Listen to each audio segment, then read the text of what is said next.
Box office దగ్గర rebel star Prabhas నటించిన latest movie Raja Saab recent గా రిలీజ్ అవ్వగా సినిమా 3వ రోజు 4వ రోజు కలెక్షన్ల పరంగా మెగాస్టార్ చిరంజీవి నటించిన లేటెస్ట్ మూవీ మన శంకర వరప్రసాద్ గారు సినిమా ఇంపాక్ట్ వల్ల గట్టిగానే డ్రాప్స్ ను సొంతం చేసుకుంది. ఇక సినిమా బాక్సాఫీస్ దగ్గర 4వ రోజు కంప్లీట్ గా డ్రాప్ అయిన తర్వాత 5వ రోజు పండగ సెలవులను ఎంజాయ్ చేద్దాం అనుకున్న మరో పక్క కొత్త సినిమా భర్త మహాశయులకు విజ్ఞప్తి కూడా రిలీజ్ అవ్వడం లాంటివి మరింతగా ఇంపాక్ట్ ను చూపించాయి. అయినా కానీ ఉన్నంతలో లిమిటెడ్ థియేటర్స్ ను హోల్డ్ చేసిన సినిమా ఉన్నంతలో మేజర్ గా మంచి క్వాలిటీ థియేటర్స్ ని హోల్డ్ చేయడంతో కలెక్షన్ స్టడీగానే ఉన్నాయి.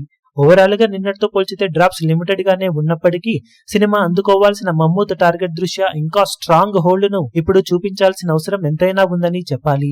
ఓవరాల్ గా ప్రజెంట్ ట్రెండ్ ను బట్టి చూస్తూ ఉంటే తెలుగు రాష్ట్రాలలో మరోసారి 2.4 కోట్ల నుండి 2.6 కోట్ల రేంజ్ లో షేర్ ను సినిమా టార్గెట్ చేస్తుందని చెప్పవచ్చు. కంప్లీట్ గా ఆఫ్లైన్ టికెట్ సేల్స్ లెక్కలను బట్టి కలెక్షన్స్ కొంచెం అటు ఇటుగా ఉండే అవకాశం ఉంది. ఇక కర్ణాటక రెస్ట్ ఆఫ్ ఇండియాలో కంప్లీట్ గా డ్రాప్ అయిన సినిమా హిందీలో లిమిటెడ్ గానే కలెక్షన్ సొంతం చేసుకుంటూ ఉండగా ఓవర్సీస్ లో పూర్తి వైట్ వాష్ అయ్యే పరిస్థితి నెలకొంది. దాంతో వరల్డ్ వైడ్ గా బాక్సాఫీస్ దగ్గర సినిమా 3.5 కోట్ల నుండి అన్ని చోట్ల ఆఫ్లైన్ టికెట్ సేల్స్ లెక్కలు బాగుంటే 4 కోట్ల వరకు షేర్ ను అటు ఇటుగా అందుకునే అవకాశం ఉందని చెప్పాలి. గ్రాస్ పరంగా మరోసారి 7.5 నుండి 8 కోట్ల వరకు గ్రాస్ మార్కున సినిమా సాధించే ఛాన్సెస్ ఉన్నాయని చెప్పవచ్చు. సినిమా అందుకోవాల్సిన టార్గెట్ దృష్ట్యా ఈ కలెక్షన్స్ అసలు ఏమాత్రం సరిపోవనే చెప్పాలి. ఇక మొత్తం మీద బాక్సాఫీస్ దగ్గర సినిమా 5 రోజులకు గాను సాధించే ఏరియాల వారి కలెక్షన్ వివరాలు ఏ విధంగా ఉంటాయో చూడాలి. ఈ వీడియో మీకు నచ్చినట్లయితే లైక్ చేయండి, షేర్ చేయండి, ఛానల్ ను సబ్స్క్రైబ్ చేయడం మాత్రం మరవకండి. ఏ చిన్న అప్డేట్ ను మిస్ అవ్వకూడదు అనుకుంటే బెల్ ఐకాన్ ను ప్రెస్ చేయండి.